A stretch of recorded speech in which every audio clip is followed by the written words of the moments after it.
ব্যক্তি থেকে পরিবার, সমাজ থেকে রাষ্ট্র, দেশ থেকে বিশ্ব, সবকিছুর চালিকায় রাজনীতি। তাই রাজনীতির 10 দিক নিয়ে রাজকাহন, সাথে আছেন আজমানুনি। নিবেদন করছে জিপি ইস্পাত। আওয়ামী লীগ টানা চতুর্থবারের মতো সরকার গঠনের পর এরই মধ্যে পার করেছে 4 মাস। বলা যায় বেশিরভাগ রাজনৈতিক দল ছাড়া নবগঠিত সরকার তার ঝুঁকির সময়কালও পার করেছে। তবে এখনও সরকার বিরোধী ষড়যন্ত্র দূর হয়নি বলে মনে করছেন ক্ষমতাসীনরা। বিশেষ করে যুক্তরাষ্ট্রকে এখনও সন্দেহের চোখে দেখছেন তারা, যা প্রধানমন্ত্রী শেখ হাসিনা সহ আওয়ামী লীগের নেতাকর্মীদের বিভিন্ন বক্তব্যে বারবার উঠে আসছে। সর্বশেষ প্রধানমন্ত্রী শেখ হাসিনা যুক্তরাষ্ট্রের মানবাধিকার নিয়ে সমালোচনা করে আন্দোলন দমন করতে যুক্তরাষ্ট্রের পুলিশের পথ ধরবেন কিনা সেই প্রশ্ন রেখেছেন। দলটির সাধারণ সম্পাদক ওবায়দুল কাদের বলেছেন, মার্কিন সরকার বাংলাদেশের মানবাধিকার যে দৃষ্টিতে দেখে, নিজেদের দেশে সেভাবে দেখে না। বিএনপি ক্ষমতায় যেতে এমন প্রভুদের দাসত্ব করছে বলেও অভিযোগ তাদের। বিদেশিদের কৃপায় ক্ষমতায় আসার পাল্টা অভিযোগ করে বিএনপি বলছে, তাদের আন্দোলন ক্ষমতায় যেতে নয়, ক্ষমতা কাঠামোর পরিবর্তনের জন্য। আর সেই লক্ষ্যে তারা রাজপথে আছে এবং থাকার প্রত্যয় ব্যক্ত করেছে। তবে বিএনপি শুধু একাই নয়, এর আগে জাতীয় পার্টির চেয়ারম্যান জি এম কাদেরও বলেছেন, আওয়ামী লীগকে ক্ষমতায় রাখতে 3 বিদেশি বড় শক্তি কাজ করেছেন। তবে কি দেশের রাজনীতি বিদেশিদের দ্বারা নিয়ন্ত্রিত হচ্ছে এখনও? কেন এখনও বিশ্বমূলক যুক্তরাষ্ট্রকে সন্দেহের চোখে দেখছে আওয়ামী লীগ? আন্দোলন দমনে যুক্তরাষ্ট্র থেকে কি আসলেও মানবিক এই দেশের পুলিশ? এসব নিয়ে আলোচনায় আজ রাজকাহন স্টুডিওতে আছেন বাংলাদেশ আওয়ামী লীগের সাংগঠনিক সম্পাদক S M Kamal Hossain MP, আছেন বিএনপির সাংগঠনিক সম্পাদক সৈয়দ ইমরান সালে প্রিন্স, এবং আমাদের সাথে আছেন জাতীয় পার্টির একাংশের কো চেয়ারম্যান সাইদুর রহমান টেপা। দর্শক, আছেন আপনারা আমাদের সাথে। এখনো পর্যন্ত এই যতটা রাজনৈতিক স্থিতিশীলতা দেখা যাচ্ছে, নির্বাচনের পর যত শান্ত পরিবেশ দেখা যাচ্ছে, আসলেও শান্ত নাকি পেছনে এখনও ষড়যন্ত্র অনেক ডালপালা মেলছে, আমরা এই অনুষ্ঠানের মাধ্যমে তা জানতে চাই। অনেক ধন্যবাদ আমাদের সাথে যুক্ত হওয়ার জন্য। শুরুতে আমি সাইদুর রহমান টেপার কাছে যেতে চাই। অনেক ধন্যবাদ, আপনি আমাদের সাথে যুক্ত আছেন, কৃতজ্ঞতা জানাই রাজকাহনে আসার জন্য। এবং যে প্রশ্নটি আসলে শুরু থেকেই এসছে বেশ কয়েকদিন যাবতই, সেটি আপনাদের চেয়ারম্যানের একটা বক্তব্যকে কেন্দ্র করে, যে চাপে পড়ে আসলে তারা এসছেন, সেটা প্রত্যক্ষ এবং পরোক্ষ 2 ধরনের চাপই ছিল, এবং 3 পরাশক্তি এই দেশে আসলে চেয়েছে আওয়ামী লীগ ক্ষমতায় থাকুক। ধন্যবাদ আপনাকে। আপনারা চাপ কার কাছ থেকে বোধ করেছেন সেই প্রশ্নটা জানতে চাই দল হিসেবে। ধন্যবাদ আপনাকে, ধন্যবাদ আমার 2 জন অত্যন্ত প্রিয় সহ আলোচক। আসলে আপনি যে শব্দটা ব্যবহার করেছেন, কো চেয়ারম্যান এক অংশ, এটা সঠিক না। দেশের প্রধান রাষ্ট্রপতি যখন কো চেয়ারম্যান হিসেবে দাওয়াত দেয়, তার মানে একটাই পার্টি। দ্বিতীয়ত, আপনার জে এম কাদের তো জাতীয় পার্টির চেয়ারম্যান না, তাকে চেয়ারম্যান থেকে অব্যাহতি দিয়েছে আমাদের 9 তারিখের সম্মেলনে। সেজন্য আপনাকে বিনয়ের সাথে বলি, যখনই বলবেন এই শব্দগুলি আপনাকে জানতে হবে। জি এম কাদেরকেও দাওয়াত দেন? জি এম কাদের বিরোধী দলের নেতা, জাতীয় পার্টির বিরোধী দলের নেতা, এবং জাতীয় পার্টির থেকে বিরোধী দলের নেতা হয়েছে। জাতীয় পার্টির নেতা না হলে বিরোধী দলের নেতা কেমন করে হবে? জাতীয় পার্টির নেতা হবে, বিরোধী দলের নেতা যে চেয়ারম্যানই হইতে হবে, ওইখানে আরেকজন যে কোনো লোক হতে পারে। যেহেতু জাতীয় পার্টির একটা বিরোধী দল, আমরা 26 জনের সাথে দালালি করে সমঝোতার ভিত্তিতে 11টা পাইলাম। এখন 5টা পাইলেও আমরা বিরোধী দলই হইতাম। সেখানে আমাদের আরও এমপিরা ছিল, যে কোনো লোক বিরোধী দলের নেতা হতে পারত। তাহলে আপনাদের জাতীয় পার্টি হিসেবে দাওয়াত পান রাষ্ট্রপতির কাছ থেকে, তাই নিশ্চয়ই। আর বিরোধী দল হিসেবে দাওয়াত পায় হচ্ছে জি এম কাদের। হ্যাঁ, উনি পায় কিনা জানি না, আমারটা আছে, আমার কাছে আছে। আচ্ছা, 2 হলো, এখন আমরা এমনই একটা বিরোধী দল, জি এম কাদের সাহেব পরিষ্কার বলে সংসদে যাইয়া যে আমরা গৃহপালিত বিরোধী দল। তো বাবা, তোমার গৃহপালিত বিরোধী দল হওয়ার দরকার কি? এত এত দরকারটা কি? সমস্যা কি আপনার? আপনি বলেন যে আপনি করছেন, আপনি চাপে পড়ে গেছেন। কিসের চাপে? কার চাপে বলেন? সরকারের চাপে, না বিএনপির চাপে, না জামাতের চাপে, না গোয়েন্দা বিভাগের চাপে, না ঘরের চাপে? বলতে হবে তো একটা, তাই না? 1। 2 হলো, আওয়ামী লীগের বিরোধী 3 দেশ এসে ক্ষমতা বসায় দিয়েছে। তাহলে এই দেশের মানুষ ভোট দেয় নাই? একটা ভোট দিলেই তো দিছে। তার মানে কি? উনি ডাহা মিথ্যে কথা বলতেছে এই দেশটার উচ্ছন্ন করার জন্য। জাতীয় পার্টিতে এখন তো জাতীয় পার্টি নাই, আমরা এখন আসি এই জি এম কাদের সাহেবরে আমরা অলরেডি অব্যাহতি দিছি। উনি বিরোধী দলে আপাতত আছেন, ভবিষ্যতে কী হবে আমি জানি না। তবে উনি যে কথাগুলি বলতেছেন, এই কথাগুলি এত অসুন্দর এবং মিথ্যা, ওনার বিরুদ্ধে তো আমি মনে করি, আমি একজন এদেশের নাগরিক হিসেবে আমি মনে করি ওনার বিরুদ্ধে রাষ্ট্রদ্রোহ আমরা হওয়া উচিত। কারণ কি? কারণ উনি ভয়তে গেছে। রাজনীতি তো ভয় করলে হবে না। আমরা এই তিনজনই কিন্তু প্রাক্তন ছাত্রনেতা। কামাল সাহেব ছাত্রলীগের সেক্রেটারি ছিল, প্রিন্স ভাই ও ছাত্রদলের সাংগঠনিক সম্পাদক ছিল, আমি ছাত্র ইউনিয়ন করতাম। প্রিন্স ভাই কী ছিল আমি জানি না, ছাত্রনেতা।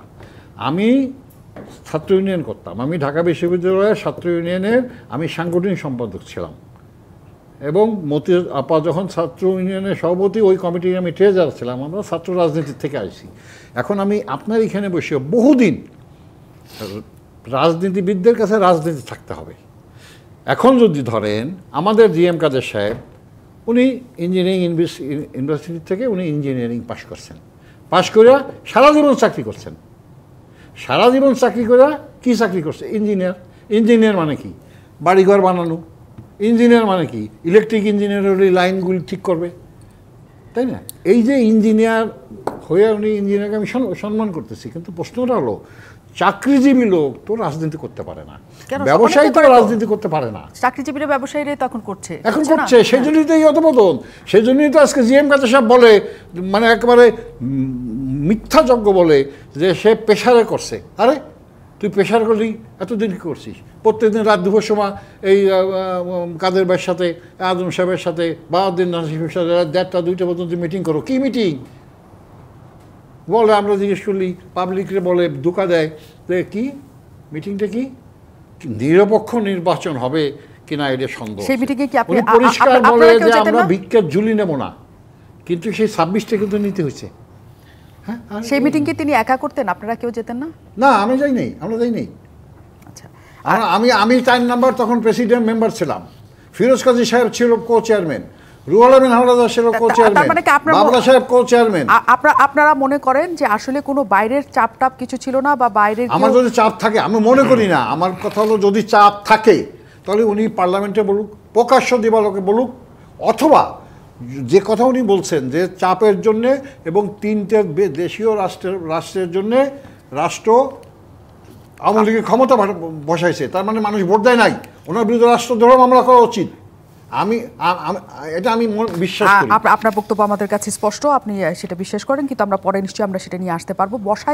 বসিয়েছে এই শব্দ তিনি ব্যবহার করেন, বলছেন যে চেয়েছে যে আওয়ামী লীগ ক্ষমতায় থাকুক। সৈয়দ ইমরান সালেহ প্রিন্স আমাদের সাথে আছেন, সাংগঠনিক সম্পাদক বিএনপি। অনেক ধন্যবাদ, আপনি আমাদের সাথে এখন যুক্ত আছেন। ষড়যন্ত্রের কথা যখন বলা হয়, তখন বিদেশি ষড়যন্ত্রের কথা যেগুলো বলা হয় তার মধ্যে একটা অংশ বিএনপি থাকে, যে আপনারাও সেই ষড়যন্ত্রের অংশ এবং আপনারা সেই ষড়যন্ত্রের মাধ্যমে ক্ষমতায় আসতে চাইছেন, কিন্তু আপনারা চান যে আন্দোলন করে সরকার পতন। আসলে কি ষড়যন্ত্র নাকি আন্দোলন, কোনটার মাধ্যমে? ধন্যবাদ আজকের এই শোতে আমাকে আমন্ত্রণ জানানোর জন্য। একই সাথে আমার সাথে যারা সহ আলোচক আছেন তাদেরকেও শুভেচ্ছা জানাচ্ছি, দর্শক শ্রোতাদেরকেও শুভেচ্ছা জানাচ্ছি। আসলে দেখেন, ষড়যন্ত্র নয়, আমরা আন্দোলন করেই এই আমাদের দাবিটা আদায় করতে চাই। আমাদের দাবি কি? একটি নির্দলীয় নিরপেক্ষ তত্ত্বাবধায়ক সরকারের অধীনে নির্বাচন। কারণ বাংলাদেশে আজকে নির্বাচনী প্রক্রিয়া ধ্বংস হয়ে গেছে। এইখানে নিরপেক্ষ সরকারের অধীনে নির্বাচন না হলে জনগণের সঠিক রায়ের কোনো প্রতিফলন ঘটবে না, এবং সেই কারণেই আমরা বারবারই এই দাবিটা চেয়ে আসছি বা ঊর্ধ্বে তুলে ধরছি। এখন এটাকে যদি আপনারা ষড়যন্ত্র বা সরকার যদি ষড়যন্ত্র মনে করে তাহলে করতেই পারে। সরকার নিজেই তো ষড়যন্ত্রের সাথে সংযুক্ত, যেখানে 2 কাদের সাহেব হাতে হাড়ি ভেঙে দিয়েছেন। 2 কাদের সাহেবই কিন্তু হাতে হাড়ি ভেঙে দিয়েছেন। ওবায়দুল কাদের সাহেব বলেছেন 7ই জানুয়ারি নির্বাচনে ভারতকে তাদের পাশে পেয়েছে। আবার জিএম কাদের সাহেব বলেছেন 3 বিদেশি শক্তি আওয়ামী লীগকে ক্ষমতায় রাখতে চেয়েছে বা রেখেছে, যেটাই উনি বলে থাকুক না কেন। তা আজকে এখানে বাংলাদেশের রাজনীতি তো বাংলাদেশের মধ্যে এখন আর নেই, গৌণ হয়ে গেছে, এবং এখানে বিদেশি শক্তির যে আধিপত্য, তাদের যে আগ্রাসন, এবং এখানে যে আপনার এই যে বললেন ট্যাপা ভাই যে জাতীয় পার্টির, আপনার নিশ্চয়ই মনে আছে জিএম কাদের সাহেব একবার ভারতে সফর গিয়েছিলেন ওনার স্ত্রীকে নিয়ে। ভারত থেকে ফিরে এসে সাংবাদিকরা যখন আপনার এয়ারপোর্টে ওনাকে জিজ্ঞেস করলেন যে সেখানে কি আলোচনা হলো, তিনি বললেন টপ সিক্রেট, যে ওখানে যে আলোচনা হয়েছে ভারতের অনুমতি ছাড়া সে কথাগুলো বলা যাবে না। তাহলে বাংলাদেশের রাজনীতি কি, মানে বিশেষ করে ওনাদের রাজনীতি কি বাংলাদেশের মধ্যে আছে? তো ওনারা তো সব হাটে হাড়ি ভেঙে দিয়েছেন। বাংলাদেশের নির্বাচনের আপনার ভাগ্য নির্ধারণ হয় প্রতিবেশী দেশে বসে, বাস্তবতা। তো সেই কারণেই আজকে যেটা বলেন ষড়যন্ত্র তো ওনারাই করছেন, ষড়যন্ত্র করে আজকে কেউ সরকারে কেউ বিরোধী দলে থেকে আপনার এই যে বাংলাদেশের জনগণের যে চাওয়া একটি নিরপেক্ষ নির্বাচন, জনগণের ভোটের অধিকার প্রতিষ্ঠা করা এবং একটি আসলেই লেভেল প্লেইং ফিল্ডের মাধ্যমে বিশ্বাসযোগ্য গ্রহণযোগ্য নির্বাচন, সেটা আজকে সুদূর পড়া হবে। কিন্তু আপনারা যদি মনে করে থাকেন যে বাইরের এত প্রভাব আমাদের রাজনীতিতে, তাহলে এই দেশে আন্দোলন করে আপনারা সেই রাজনীতি সফল হতে পারবেন? মানে আন্দোলন দেখুন, জনগণই, আমরা মনে করি জনগণই সকল ক্ষমতার উৎস। যতই ষড়যন্ত্র হোক, জনগণের ঐক্যের কাছে, জনগণের আন্দোলনের কাছে এই ষড়যন্ত্রগুলো টিকবে না। সময় লাগছে। কিন্তু এই যে আপনার ধরেন 7ই জানুয়ারি নির্বাচন জনগণ তো বর্জন করেছে, প্রত্যাখ্যান করেছে, ভোট কেন্দ্র শূন্য ছিল, এটাও তো একটা অর্জন। এখন আমরা একটা ফ্যাসিস্ট সরকারের বিরুদ্ধে আন্দোলন করছি, কোনো স্বৈরাচারী সরকারের বিরুদ্ধে নয়। এখানে সময় লাগবে। আপনি বলছেন যে এই রাজপথের আন্দোলন করে এই ষড়যন্ত্র কিভাবে মোকাবেলা করবেন? এই রাজপথের আন্দোলন করেই ষড়যন্ত্রকে মোকাবেলা করতে হবে। কিন্তু একটা জনগণকে সাথে নিয়ে। অভিযোগ তো বড় আকারে আছে যে নির্বাচনের আগে যুক্তরাষ্ট্রের সাথে আপনাদের যে সখ্যতার জায়গা, আমি এবং বলি তাদের যুক্তরাষ্ট্রের সাথে যে আমাদের যোগাযোগটা আপনাদের গড়ে উঠেছিল, আমি বলি যে বাংলাদেশের জনগণের চাওয়ার সাথে যুক্তরাষ্ট্রের কিংবা ইউরোপিয়ান ইউনিয়নের চাওয়া বা জাতিসংঘের চাওয়া এটা মিলে গিয়েছিল। এখানে যুক্তরাষ্ট্রের দিকে মুখাপেক্ষী হয়ে আমরা কোনো আন্দোলন করি নাই। এখন আমাদের চাওয়ার সাথে তাদের চাওয়া মিলে গিয়েছিল। তারা একটি গ্রহণযোগ্য নির্বাচন চেয়েছে, বিশ্বাসযোগ্য নির্বাচন চেয়েছে, জনগণের অংশগ্রহণের ভিত্তিতে একটি নির্বাচন চেয়েছে। সেটা আমরাও চাই। সেটা করতে গেলে নিরপেক্ষ সরকার ছাড়া সেটা সম্ভব নয়। তো সেই কারণে আমরা মানে যুক্তরাষ্ট্র বা অন্য কারোর দিকে তাকিয়ে নির্বাচনে আমরা যাই নাই বা আমরা আন্দোলন করেছি, এটা সঠিক নয়। আমাদের আন্দোলন জনগণের সাথে নিয়ে এখনও আমরা এক দফায় আছি, আমরা এক দফা পরিত্যাগ করি নাই। আপনি বলতে পারেন তাহলে মাঠের রাজনীতি, মাঠের কর্মসূচি কোথায়? আপনি জানেন একটা রাজনৈতিক দলের 27,000 নেতাকর্মীকে যদি আপনার এই 3 মাসে আপনার গ্রেপ্তার করা হয়, প্রায় 2 লক্ষের উপরে নেতাকর্মীর বিরুদ্ধে যদি নতুন করে মামলা দেওয়া হয়, এখনও তো আমাদের নেতাকর্মীরা স্বাভাবিক জীবনে ফিরতে পারেনি, এখনও তো আমাদের নেতাকর্মীরা জামিন পায় নাই, এখনো আমাদের কয়েক হাজার নেতাকর্মী জেলে আছে। সেই আলোচনাতে আমরা নিশ্চয়ই আসবো। কিন্তু এই যে কতজন আসলে জেলখানায় আছে বা মামলা আছে, এই সংখ্যাগুলি এক একজনের কাছ থেকে একই রকম আসলে আমরা সাংবাদিকরা আমাদের এখানে মিথ্যা কথা বলার কোনো সুযোগ নাই।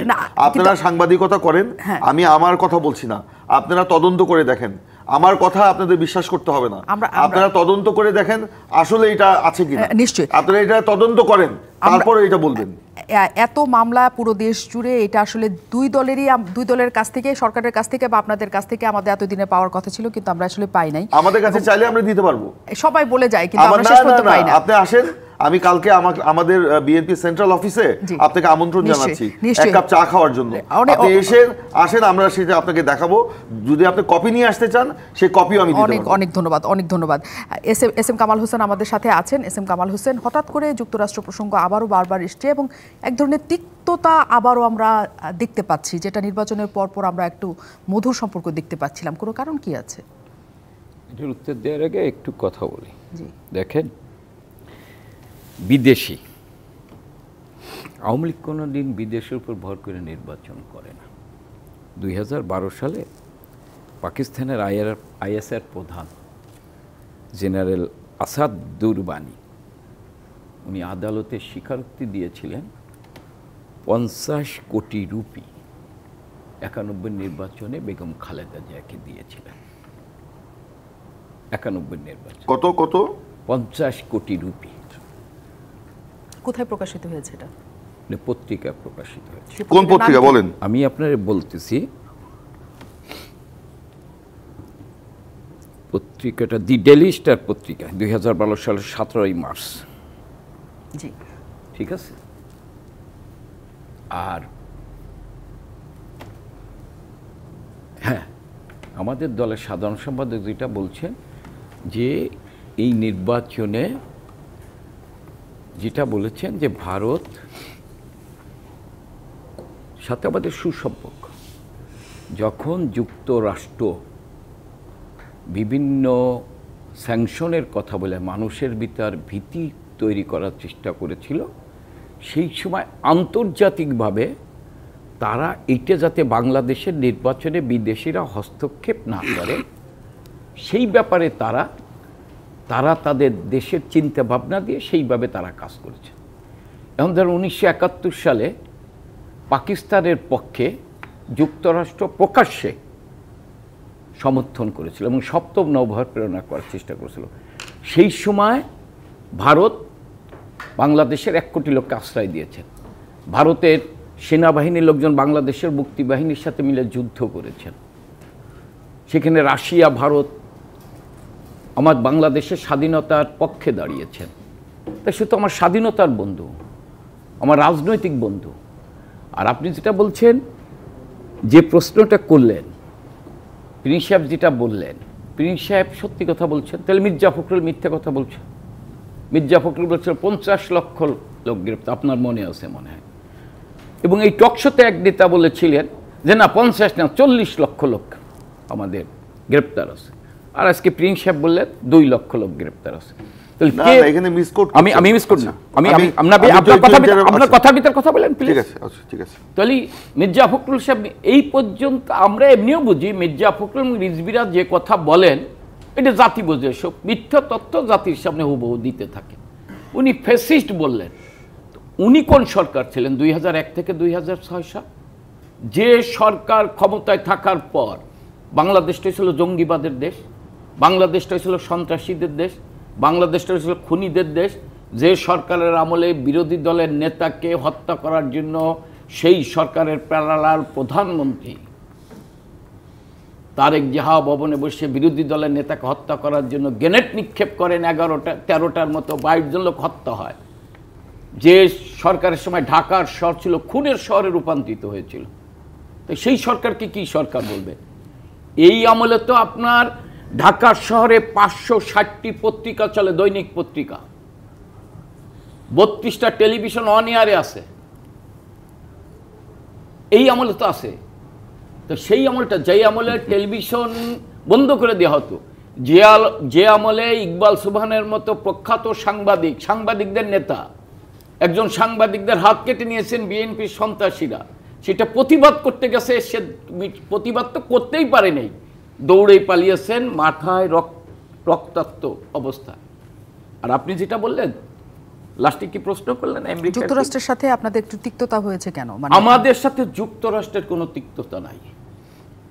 আমরা যেটা বলেছি, আজকে প্যালেস্টাইনের নিরীহ নারী শিশুদের যেভাবে হত্যা করা হচ্ছে, আমরা প্যালেস্টাইনের এই হত্যাকাণ্ডের বিরুদ্ধে আমাদের প্রিয় নেত্রী বঙ্গবন্ধু তনয়া জননেত্রী শেখ হাসিনা কথা বলেছেন।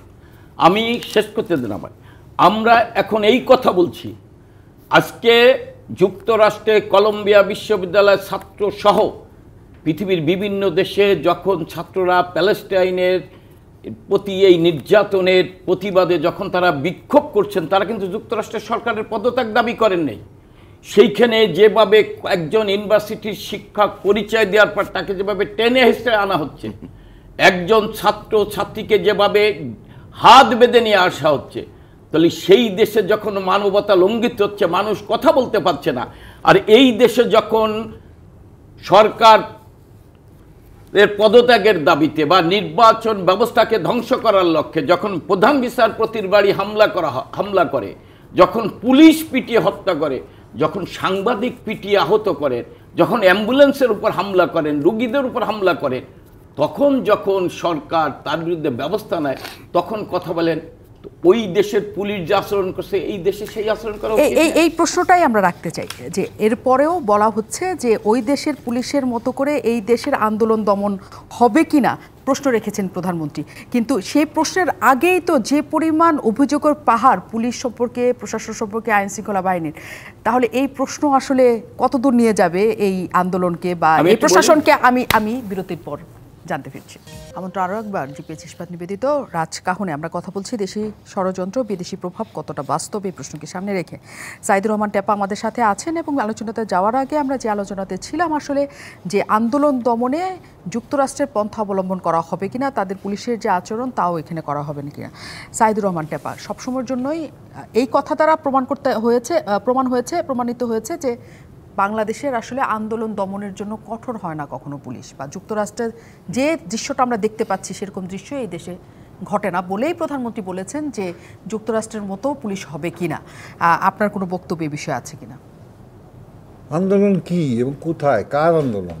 আন্দোলন দেখিতে কিনা। কিন্তু বিএনপি সবসময়ের জন্য বলছে আন্দোলন কঠোরভাবে দমন করা হয় পুলিশ দ্বারা এবং তারা পুলিশের ভয়ে কোনোভাবেই তারা রাস্তায় নামতে পারে না। এটা নতুন কিছু না তো, এটা বাংলাদেশের ইতিহাসে এটা নতুন কিছু না। পুলিশের হামলায়, আমার কথা আমি বলতেছি, বিএনপি যখন ক্ষমতায়, আমরা 8-10 জন মিটিং করতে গেছি ওই ইতে আপনার সাইদাবাদে, 10 জন আমরা, ওয়াল্লাহ পুলিশ আসে এমন মারা মারলো, ওখানে ছিল হলো ডুবা পানি, দুনিয়ার ময়লা ওখানে যায়, মারিয়া ওখানে ফেলাই দিল। কত সালে সেটা? বিএনপি ওই আমলে কত 91 সালে, আমার সালটা মনে নাই, প্রথমবার যখন বিএনপি ক্ষমতায় আসে। তারপরে আপনার আজকে যে স্বাস্থ্য মন্ত্রী, ওই যে এর আগে যে স্বাস্থ্যমন্ত্রী ছিল, ওই যে মালেক সাহেব, মানে কর্নেল মালেক ছিল আমাদের মেয়র, আমাদের ঢাকার জাহিদ মালেক। হ্যাঁ, জাহিদ মালিকের বাবা, কর্নেল মালেক, হ্যাঁ, কর্নেল মালেক, এখন যে জি। স্বাস্থ্যমন্ত্রী কিনা, এবার বোধহয় মন্ত্রী হইতে পারে না নাকি জানি না। ওর বাবার সাথে আমরা, ওর বাবা দৈনিক বাংলার সামনে 8-10 জন আমরা বক্তৃতা করতেছি, পুলিশ আসিয়া মানে বেদম পিটেলো, ওই পিটেনো তো আমার জ্বরই হয়ে গেল, আমরা 8-10 জন মাত্র। তো নতুন কোনো ঘটনা না এদেশে। এই যে আন্দোলন, এটা কোনো আন্দোলন বলে না, এটা হচ্ছে ধরেন মতিয়া চৌধুরীর মতন লোকরে পিঠে সয় দিল, সাবের হোসেন চৌধুরীর মতন লোকরে চামচ চুরির মামলায় দিয়ে দিল, সাদেক হোসেন খোকা মেয়র একটা ভালো লোক ছিল, তারা মৎস্য ভবনের সামনে মাথা বাড়ায় ফাটায় দিল। এটা নতুন কিছু না। এইটা দুইটা যাত্রাবাড়ি, দুইটা দলের একই চরিত্র। এখন প্রশ্ন হলো, এবার যে দ্বাদশ নির্বাচন হয়েছে, এই নির্বাচনে আমরা কিন্তু সবাই জিতে গেছি। বলেন কেমন? নির্বাচন হয়েছে আওয়ামী লীগ জাতীয় পার্টি ভার্সেস আওয়ামী লীগের স্বতন্ত্র প্রার্থী।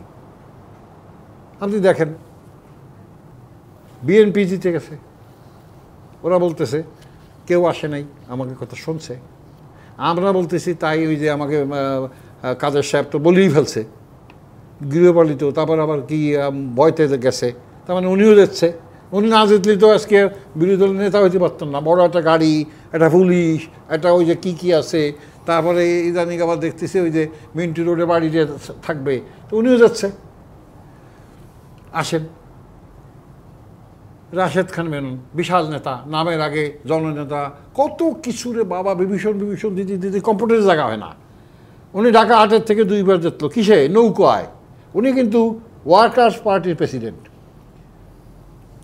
নৌকা 2বার উঠে গেল, আবার ঢাকা 8 চলে গেল বরিশাল 3-এ, বরিশাল 3-এর থেকে ধাক্কা খেয়ে চলে গেল বরিশাল 2-তে, নৌকায় কিন্তু। আল্লাহ, ইনু ভাই ওই নামের আগে লিস্ট অনেক দীর্ঘ, আসল বক্তব্যটা বলেন, আমি শেষ করব এখন। মিনিটের মধ্যে শেষ করে দেব। ইনু ভাই 30 সেকেন্ড, এত বড় বিশাল নেতা, কি পার্টি জানি ওটা? জাসদ। উনি 2বার নৌকো উঠে কোনো রকম গেছে পার হইয়া। এবার নৌকোটা বোধহয় একটু ভাঙ্গাচোরা ছিল, উনি না। বক্তব্যটা বলেন কি সেটা? মূল কথা হলো, এই দেশের সবাই আমরা দল যারা করি সবাই জিতে গেছি। ঠকছে শুধু কারা জানেন? এদেশের জনগণ, যারা 5 বছর পরে একটা ভোট দিতে চায়, ওই ভোটের লোকজন ঠকে গেছে। সেই দায়ের জায়গা সবারই আছে, সেখানে জাতীয় পার্টির দায়ের জায়গাও আছে। নিশ্চয়ই আপনাদের নেতা যদি করে থাকে সেই দায় আপনারাও এড়াতে পারেন না। সৈয়দ ইমরান সালি প্রিন্স, আন্দোলন বলে কিশোর এখন হচ্ছে না, সাইদুর রহমান টেপার যে বক্তব্য সেটাতে উনি বলেছেন এটাকে নাকি আন্দোলন বলে না। আসলে টেপা ভাই তো ওই জাতীয় পার্টির চশমা চোখে দিয়ে সবকিছু দেখেছেন, এই জন্য এটাকে আন্দোলন বলতে পারছেন না।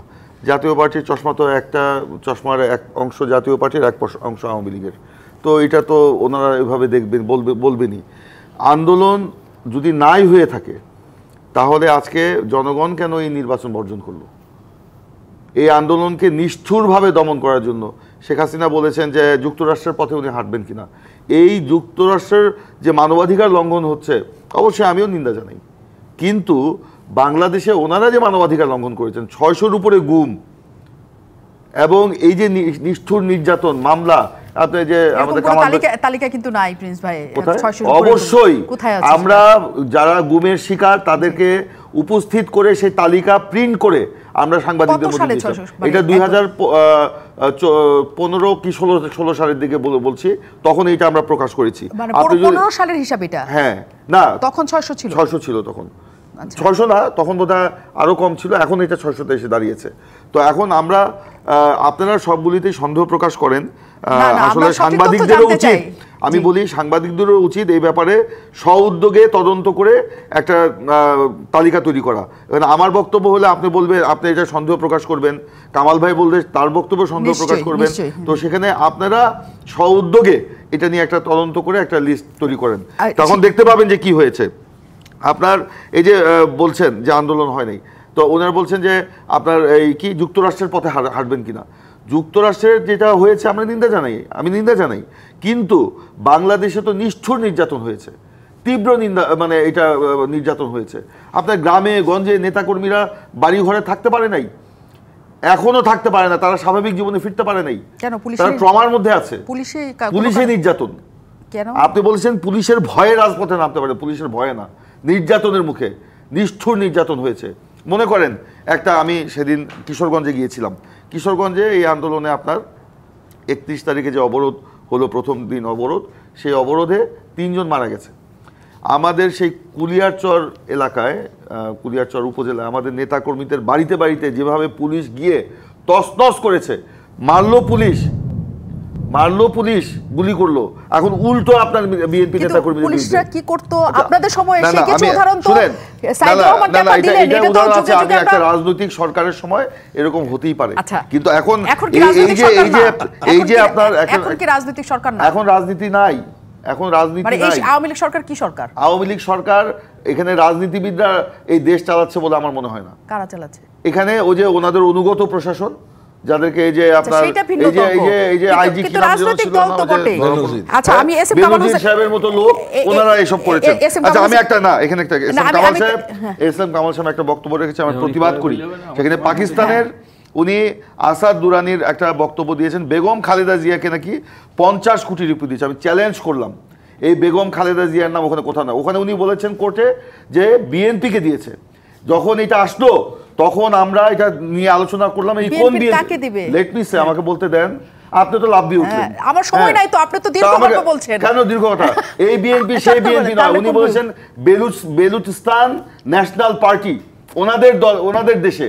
আমরা যখন পাকিস্তান হাই কমিশনে এটা জানতে চাইলাম, তারা তখন আমাদেরকে রিটেন একটা দিয়েছে, এবং তাদের ওয়েবসাইটে যান পাকিস্তান হাই কমিশনের, সেই ওয়েবসাইটে তাদের প্রেস রিলিজটা এখনো আছে। এসএম কামাল হোসেন দুটো বলেছেন, উনি অত্যাচার নির্যাতনের কথা বললেন। আয়না যদি নিজের মুখটা দেখে দুঃখ প্রকাশ করতেন তাহলে এই কথাগুলো বলতে পারতেন।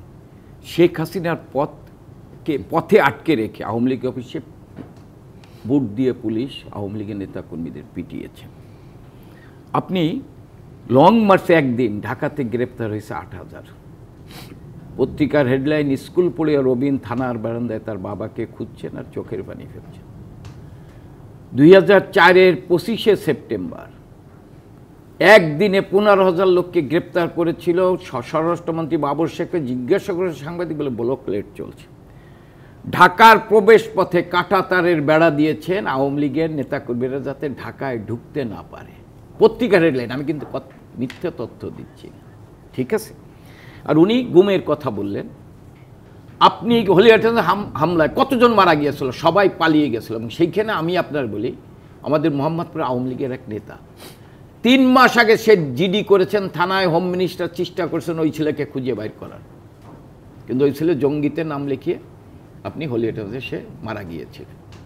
এরকম এখন ওই জঙ্গিতে যারা যায় পালিয়েছিল, তারা যদি বিএনপির জামাতের ক্যাডার হয় তাহলে তো তারা পালিয়েছিল, এটি গুমক খাই দেবেন। আমি দুইটা উদাহরণ দিই।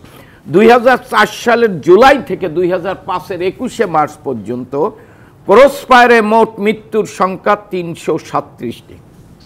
ক্রসফায়ারে 2005 সালের 31শে ডিসেম্বর বোমা গ্রেনেড হামলায় 26 জন নিহত। সারা দেশে আইন শৃঙ্খলা সংস্থাতে নিহত হয়েছে 396 জন। র্যাবের হেফাজতে 111 জন, পুলিশ হেফাজতে 228 জন, চিতা কোবরার হাতে 4 জন, অন্যান্য বাহিনীর হাতে 24 জন। উল্লেখিত 396 জনের মধ্যে 340 জন ক্রস ফায়ারে নিহত হয়েছে। এটা 3 মাসের ব্যবধান। তাহলে 5 বছর কি হয়েছে আপনি বোঝেন। 5 বছর স্লোগানে ছিল বাংলাদেশে যে মসজিদের নগরী খুলনা, ঢাকা খুনের নগরীতে পরিণত হয়েছে। শিক্ষা নগরী রাজশাহী খুনের নগরীতে পরিণত হয়েছে। বাংলা ভাইয়ের স্লোগান, বাংলা ভাইয়ের হত্যা, নির্যাতন, ঘরে ঘরে আহাজারি, আত্মনাদ। কিন্তু যা কিছু তারা করেছে সে একই অভিযোগ আপনাদের আমি বলি তুলছে তারা। না, আমি বলি বিএনপির আমলে যা হয়েছে তার 10 ভাগ যদি এই আমলে থাকে আমি জাতির কাছে ক্ষমা চাবো। আমি একটা বলি, 2001 সালের 1 অক্টোবর যখন টেলিভিশনের স্কলে আসছে বিএনপি জামাত সংখ্যাগরিষ্ঠতা অর্জন করছে, পাকিস্তানের হানাদার বাহিনীর মতো সংখ্যালঘু এবং আওয়ামী লীগের নেতাকর্মী নির্যাতনের উপরে ঝাঁপিয়ে পড়েছিল। 10 অক্টোবর পর্যন্ত 40টা জেলায়, দুঃখিত 20টা জেলায় 40টা গ্রামে হামলা হয়েছিল, রেপ করা হয়েছিল, কারো বাড়ি লুট করা হয়েছিল। কিন্তু এই আমলে আমি আপনার বলি 2008 সালে আওয়ামী লীগ সংখ্যাগরিষ্ঠতা অর্জন পাওয়ার পর 2009 প্রধানমন্ত্রী হিসাবে শপথ নেওয়ার পর কোনো পত্রিকায় যদি দেখাইতে পারেন যে বিএনপির একটা বাড়িতে হামলা হয়েছে, আমি জাতির কাছে লজ্জা। কিন্তু মানে দিন যত গড়িয়েছে এই অভিযোগ এসছে নানা। আর একটা কথা 30 সেকেন্ড আমি উনি যেটা বললেন যে ভোটার বিহীন, আমি আমার নির্বাচনী এলাকা চ্যালেঞ্জ করে গেলাম, আগেও একবার বলছি, আমার এলাকায় সারা রাত বোমাবাজি করছে বিএনপির সন্ত্রাসীরা। নির্বাচন দিন ভোরবেলা একটি কেন্দ্রে আগুন ধরিয়ে দিয়েছেন, তারপরও 43.3% ভোট পড়েছে। কোনো সাংবাদিক, খুলনাতে সব মিডিয়া আছে, কেউ যদি বলতে পারে যে কোনো ধরনের অনিয়ম হয়েছে, কোনো ধরনের বিশৃঙ্খলা হয়েছে ভোট কেন্দ্রে, আমি জাতির কাছে ইচ্ছা।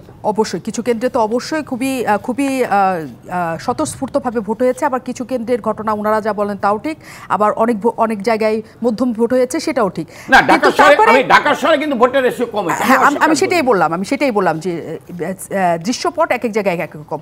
কিন্তু যে কথাটি আসলে পুলিশের ক্ষেত্রে বলা হয় যে পরিমাণ মামলা তাদের বিরুদ্ধে দেওয়া হয়েছে এবং যে পরিমাণ মামলার ভয় তাদের আছে এবং পুলিশে হামলার ভয় আছে, সেটা কখনো এই দেশের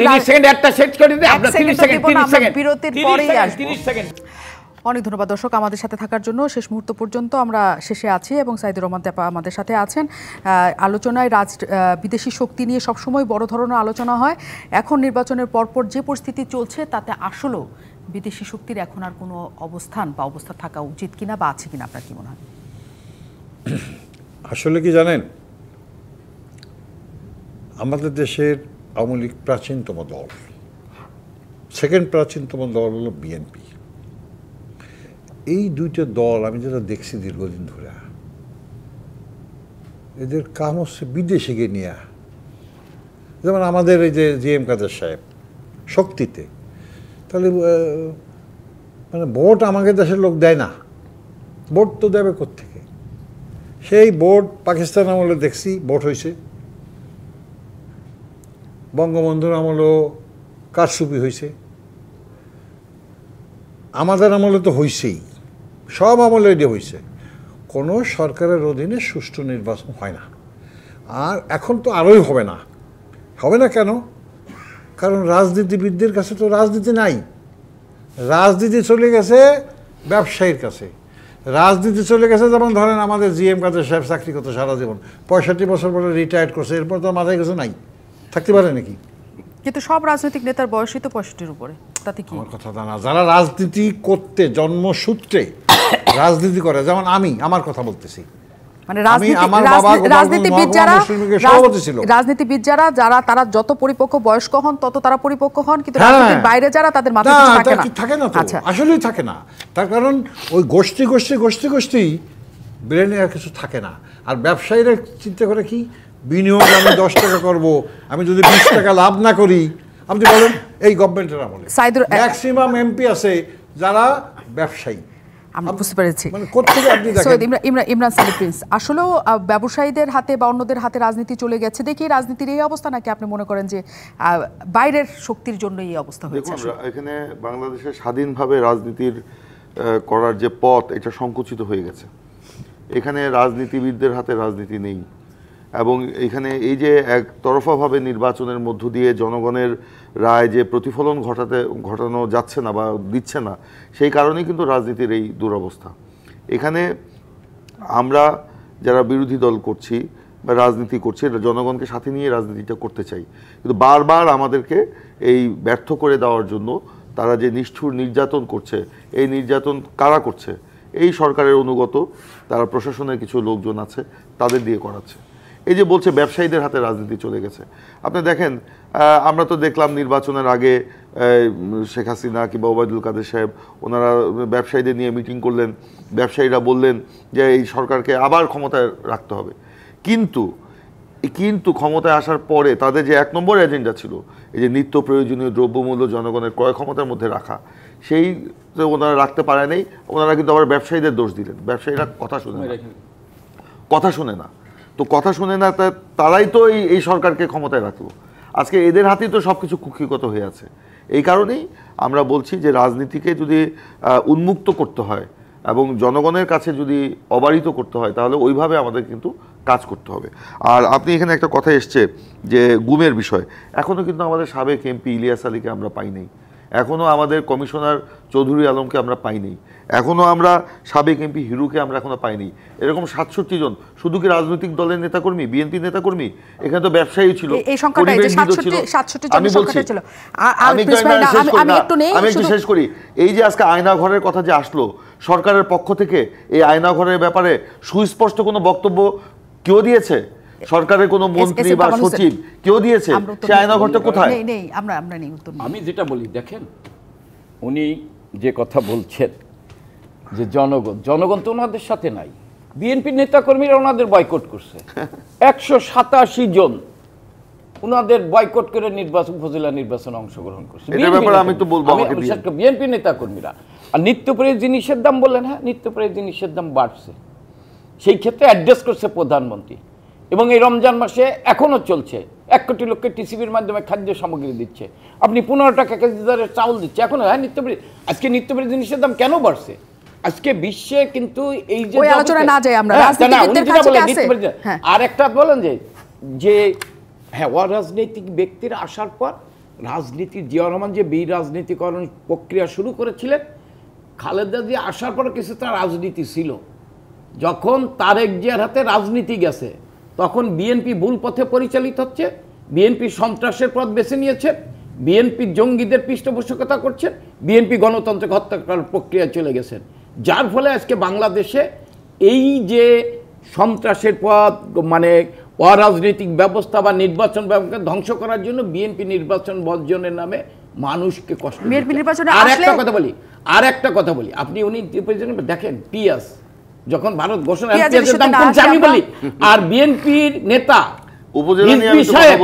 সিন্ডিকেটের কাছ থেকে অর্থ বললেন